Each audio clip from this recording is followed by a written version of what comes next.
well, isn't this gonna be a fun video to make? Oh man, alright. So, I don't even know where to start this off. I guess I'll just start this off by saying this is gonna be my review for Megan. Spoiler free. I'll just say this right off the bat. Not what I expected it to be.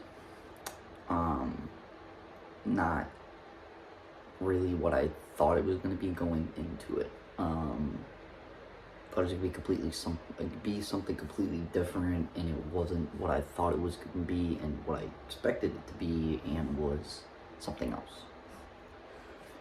Now, there's a general rule in January when it comes to movies, specifically horror movies. The first horror movie of January is always just complete trash. Like, I can't think of too many horror movies that came out the first week of January that were that good. And so that's usually the rule that happens, because these studios just like to throw out these trash horror movies because they know they're going to make money.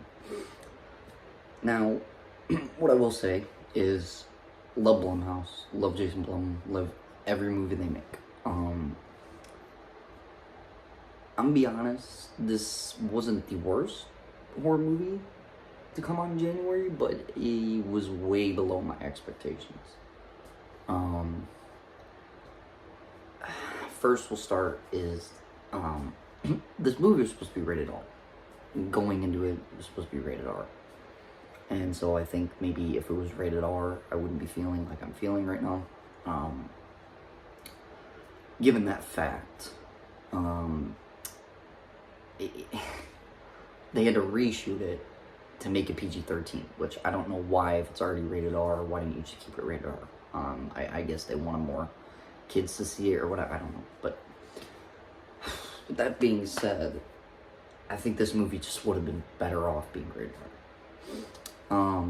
This is going to be a spoiler-free review, so I'm not going to talk about what happens in the film, but basically it's like Chucky. It's like those killer doll movies essentially, but this one's like way more advanced. It's like this advanced AI girl who's like tall as shit and can do so many different cool things, as you've seen in the trailers. Obviously I'm not gonna get too much into it, but so basically this movie is about this girl who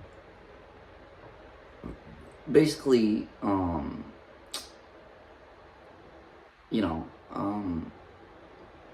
something happens in her life. This little girl, something happens in her life that is a tragedy and kind of affects her going forward. And so that's where this movie kind of starts. And so you start there, you get the tragic backstory for this little girl. And from on that point, you are introduced to one of the main characters, which is this little girl's sister or aunt or something like that. I think it was aunt, maybe. Yeah, it was aunt. So the aunt takes over, takes care of her, has custody of her after this incident happens to this little girl. The aunt works at this toy company who makes like all these different like AI enhanced technological toys or whatever. There's these kind of not Furby, something else, whatever they call them. I don't know, they're ugly. So she basically works on toys. And this new toy that she has been working on is a AI enhanced doll, essentially. And the doll's name is Megan, you know. It's Megan stand for something enhanced, something technological, and I don't know. It's just the doll's name's Megan. And she's working at this toy company, and all of a sudden, like, she's trying to find something, or no, I'm sorry, a therapist comes over, and the therapist is talking to this little girl, and she's like, trying to be like, go play with toys or whatever, and the aunt doesn't have toys in her house. So what happens is the therapist talks to the aunt and says, you're gonna have to make 1 or 2 adjustments if you want this to work, if you want to watch over her or whatever like that. So the aunt has been working on this prototype essentially, and she has an idea of, how about I make this prototype, and how about I have this prototype spend all this time with this little girl. And basically how the AI works is you sync up. So once you sync up with the person, this doll essentially is only linked to this little girl, essentially, is kind of how it works a little bit. So she finishes creating this prototype AI, obviously called Megan, and she says for a presentation she has to do to present it to her boss, and they do a presentation, and she shows everything Megan's kind of capable of, and you kind of have that bond the whole movie of the little girl and Megan together, essentially.